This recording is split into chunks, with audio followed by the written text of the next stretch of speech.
ప్రభాత వెలుగు ఇది ఎప్పటికీ కాంగ్రెస్ పార్టీకి వెలుతురునిస్తూ యావత్తు తెలంగాణకి చీకట్లు ఇప్పే ప్రయత్నం చేస్తుంది. ఒకసారి తెలంగాణ పట్ల ఏం రాసుకొచ్చిందో చదువుదాం మిత్రులారా.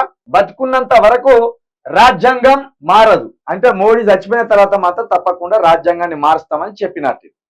ఇక నేను బతుకున్నంత వరకు మారదు అంటే నువ్వు చచ్చిపోయిన తర్వాత మారుతా అన్నట్టుగా. ఏం జరుగుతుందంటే ప్రయత్నం ఆర్ఎస్ఎస్ వాళ్ళు, విశ్వ హిందూ పరిషత్ వాళ్ళు, దీన్ని నడిపించేటోళ్ళు ఒక కులానికి సంబంధించిన వాళ్ళు, బ్రాహ్మణులు. బ్రాహ్మణులు కాకపోతే మళ్ళీ ఆ సీట్లోకి కొమటి కులస్తులు వస్తారు. ఇక్కడ కులాల గురించి చర్చ కాదు, కానీ భారతదేశాన్ని లీడ్ చేసేది రెండే కులాలు, ఒకటి బ్రాహ్మణులు, రెండు కోమటోళ్ళు. భారతదేశానికి 78 సంవత్సరాల్లో ప్రధానమంత్రులు అయింది కూడా బ్రాహ్మణులు, కోమటోళ్ళే. ఇక వీళ్ళని దాటి ఇంకో మూడో వ్యక్తి కాలేదు. ఒకవేళ వచ్చినా కూడా 6 నెలలు 2 నెలలు 3 నెలలు వచ్చినా 2 నెలలు 3 నెలల నుంచి తర్వాత ఆయన ఏదో విధంగా పడగొచ్చి మళ్ళీ వీళ్ళే ఉంటారు. కాబట్టి రాజ్యాంగం అనేది అందరి ప్రజలకు ఒక సమానమైన సూచికగా ఉన్నది. ఇప్పుడు ఉదాహరణకు హిందువులు అయితే భగవద్గీతను ఫాలో అవుతారు, క్రిస్టియన్స్ అయితే బైబుల్ని ఫాలో అవుతారు, ముస్లింలు అయితే ఖురాన్. ఇట్లా ఏ మతస్థులు ఆ మతస్థులు ఫాలో అవుతారు. కానీ రాజ్యాంగం అనేది అందరూ ఫాలో కావాలి.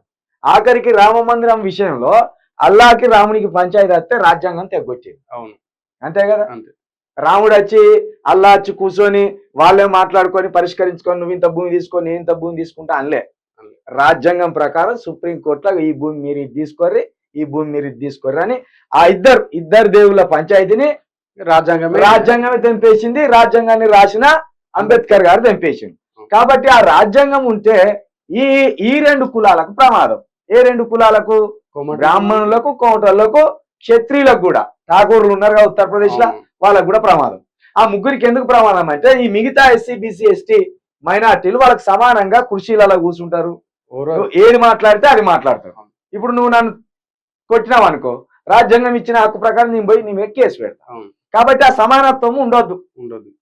అది వాళ్ళ భయం. అయినా ఇంకోటి, ఈ ఆర్ఎస్ఎస్ ఎప్పుడైతే ఏర్పడిందో అన్న, ఆ రోజే వాళ్ళ మూల ప్రాధాన్యత ఏంటంటే 100 సంవత్సరాల తర్వాత కంపల్సరీ రాజ్యాంగాన్ని మార్చాలని చెప్పేసి ఆ రోజే ఆర్ఎస్ఎస్ ఏ రోజైతే స్థాపించబడిందో ఆ రోజే వాళ్ళ ముఖ్య వేదిక అది. ఆర్ఎస్ఎస్ వాళ్ళ ప్రధాన ఎజెండా. వాళ్ళ ప్రధాన ఎజెండా. ఇప్పుడు ఆల్రెడీ మొన్నటితోటి 100 సంవత్సరాలు పూర్తి కావస్తుంది. ఇప్పుడు కంపల్సరీ దాన్ని ఇది ఓన్లీ జూటా మాటలే, అట్టి జూటా మాటలు.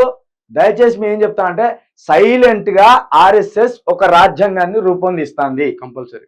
ఏది ఒకనాటి మనువాదంలో ఉన్న ముఖ్యమైనవన్నీ తీసుకుంటూ ఇప్పుడున్న అంబేద్కర్ గారి రాజ్యాంగాన్ని మార్చే ప్రయత్నం చేస్తుంది. మన బీసీలు పొరపడవచ్చు పాపం. నేను ఒకటి చెప్తున్నా, ఈ భారతదేశానికి బీసీలు అనేటోళ్ళు తండ్రుల సొంటోళ్ళు, తండ్రుల స్థానం వాళ్ళది. ఎస్సీలది పెద్దన్నల స్థానం.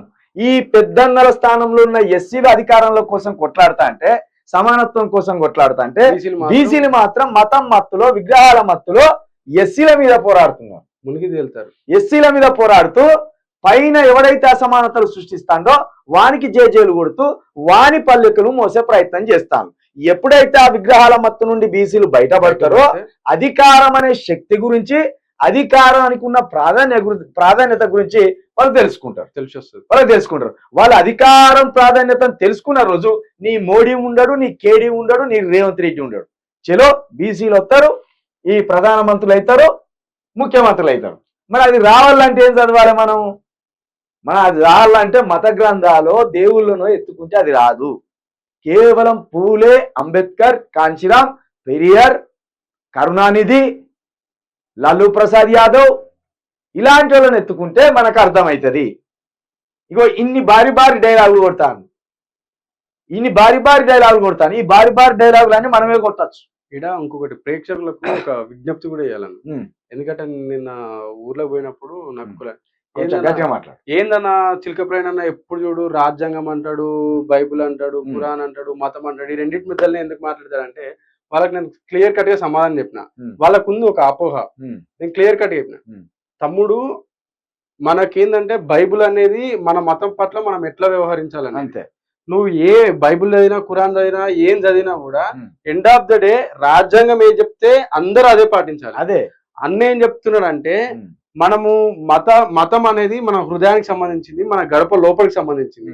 దాన్ని మనం గౌరవిస్తూనే రాజ్యాంగాన్ని బయట ప్రచారం చేయాలా, రాజ్యాంగం పట్ల ప్రజలు నడవాలా, మతం మత్తులో ఉండొద్దు అని చెప్పేసి అన్న ప్రచారం చేస్తుందని చెప్పేసి నేను ఆ తమ్మునికి చెప్పిన. చూసే ఈ న్యూస్ చూసే ప్రేక్షకులకు కూడా అదే విజ్ఞప్తి చేస్తున్నాం. ఇక్కడ రాజ్యాంగం అనేది యావత్తు దేశంలో ప్రతి ఒక్కరు పాటించాల్సిందే. మనం ఏ దేవుణ్ణి మొక్కినా కూడా సింపుల్ గా చెప్పాలంటే రాజ్యాంగం అనేది మన గుండె. ఇది ఆగిపోయింది అనుకో మనిషి చచ్చిపోతాం అంతే. రాజ్యాంగం చింపేసింది అనుకో మన బతుకులు చిందర వందర అవుతాయి.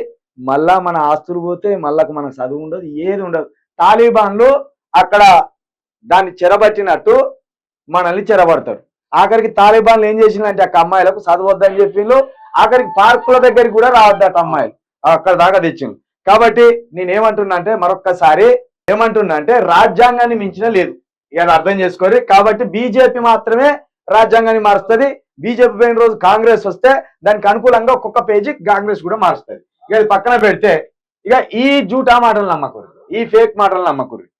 ఈ నాట ఇక ఎట్లా మాట్లాడతాడు, పూల రంగానికంటే ఎక్కువ మాట్లాడతాడు. ఇది పక్కన పెడదాం.